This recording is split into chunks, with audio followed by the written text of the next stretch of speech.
Hey, I want to talk to you today. You, yes, you, the one who feel like life just keep throwing curveball at you. The one who thinks, why does this always happen to me? Maybe you feel like you are stuck in a pattern of bad luck, sadness, or even like your family carries some kind of curse. I see you, and I want you to know this is not your final story. I remember a time in my life when I feel completely overwhelmed, like the universe has a personal thing against me. I woke up every day feeling like I was walking through a storm that never cleared. Every step forward seems to bring two steps back. I feel stuck, sad, and honestly cursed. Maybe that's how you feel right now. You are not alone in this feeling. Many people carry this weight, feeling like they have bad luck or the misfortune is written in their DNA. But here is the truth. The story you are telling yourself is just a story, and story can change. When we go through tough times again and again, it's so easy to start believing something is wrong with us or in our family. Or maybe we make the assumption that I'm a bad person. I'm bad luck. The God is punishing me. Maybe it's my past life. All these limiting belief and story. Why does sadness follow me like a shadow? Why does everything fall apart? You start to see pattern and assume they define your life forever. For example, imagine a woman named Maria. She grew up believing her family was cursed because every generation faced hardship. Losing the job, the illness, heartbreak, Maria thought, this is my fate. I am doomed to suffer. But here's what Maria did not realize at first. Those hardships were real. Yes, but they didn't define who she was or who she will become. The first step in changing your life is recognizing your story you are living inside your mind. Many of us are living and walking around the museum of our mind. What is that voice saying? I am unlucky. I don't deserve happiness. My family is doomed. These are powerful beliefs, but they are beliefs, not facts. They are habits of thinking that have been repeated so many times over the years. They even feel like the truth to you. Imagine if Maria decided to write a new story, not the story that her parents or grandparents told her, but one she chose herself. One day, Maria starts something small. She writes down three things she was grateful for each morning. Simple thing, like the smell of coffee, the smile from a stranger, a quiet moment to breathe, the flowers in her garden. At first, it felt silly. How could gratitude change her luck? But slowly, those small moments add up. Her brain began to notice good things instead of just focusing on bad things. That gratitude creates tiny chemical changes in your brain, shifting her feeling. And little by little, her stories start to change.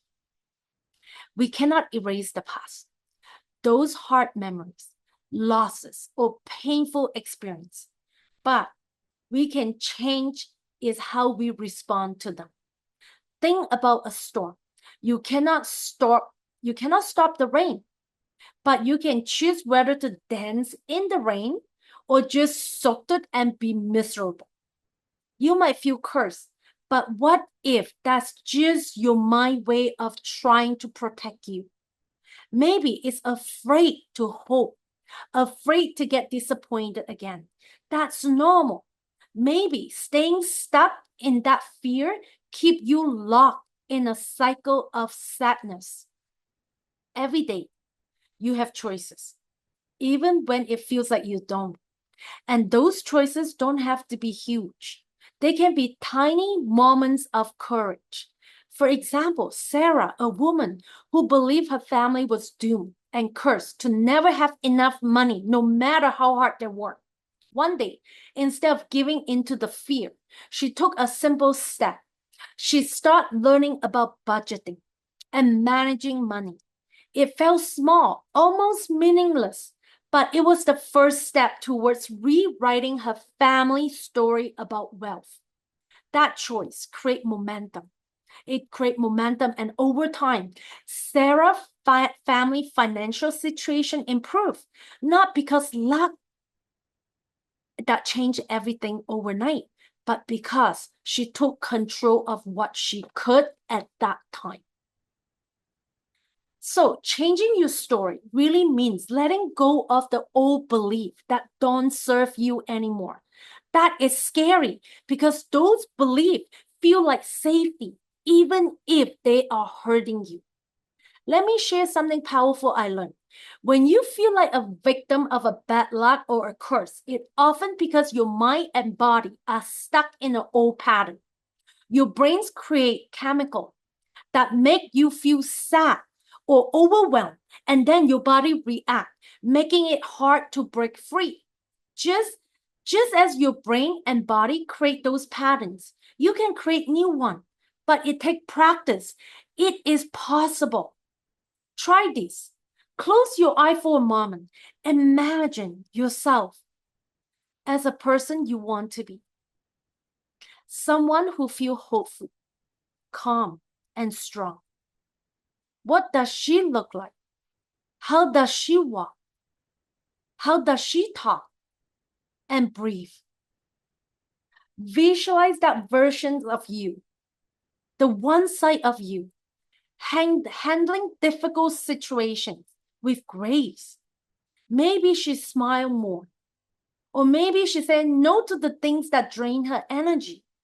Maybe she takes small actions every day to build her new life. When you do this regularly, you start to train your brain and body to become that person. It's not just about thinking different. It's about feeling different. That's why so many people get stuck. They change their mind, but they don't allow their heart and body to follow. So when you catch yourself saying, I am unlucky, stop and pause. Feel where that feeling lives in your body. Is it heavy in your chest? Is it tight in the stomach?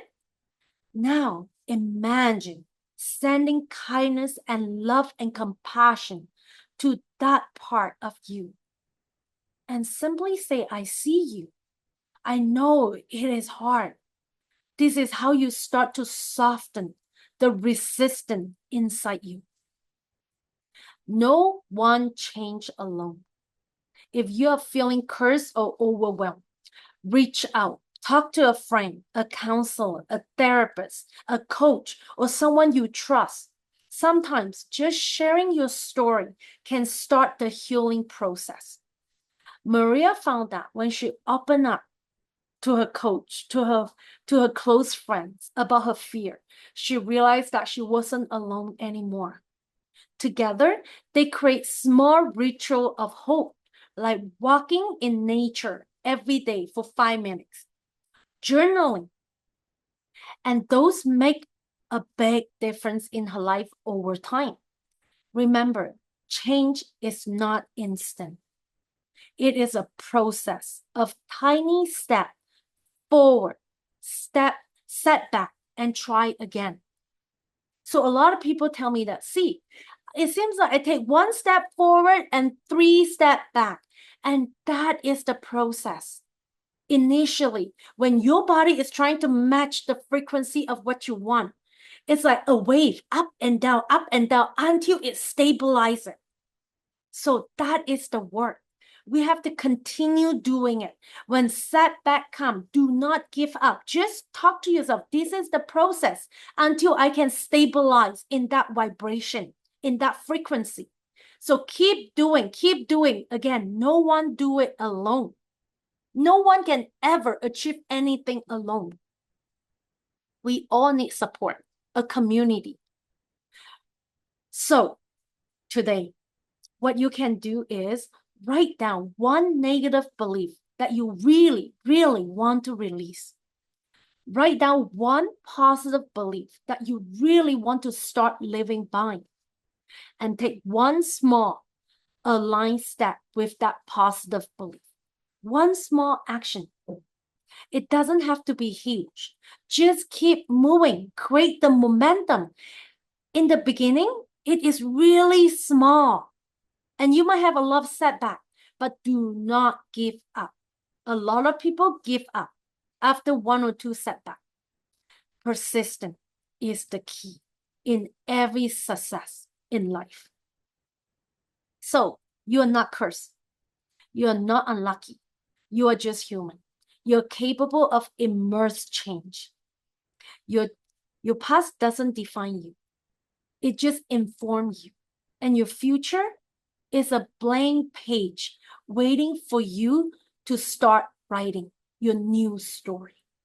So take a deep breath now. Know that every day is a chance to choose differently, to feel differently, to become someone new. You are worthy of peace, abundance, joy. You're worthy of happiness. You're worthy of a life that feels like a gift and not a burden. I believe in your power to change. Now it is your turn.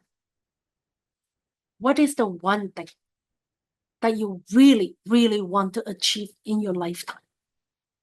I'll see you in my next video.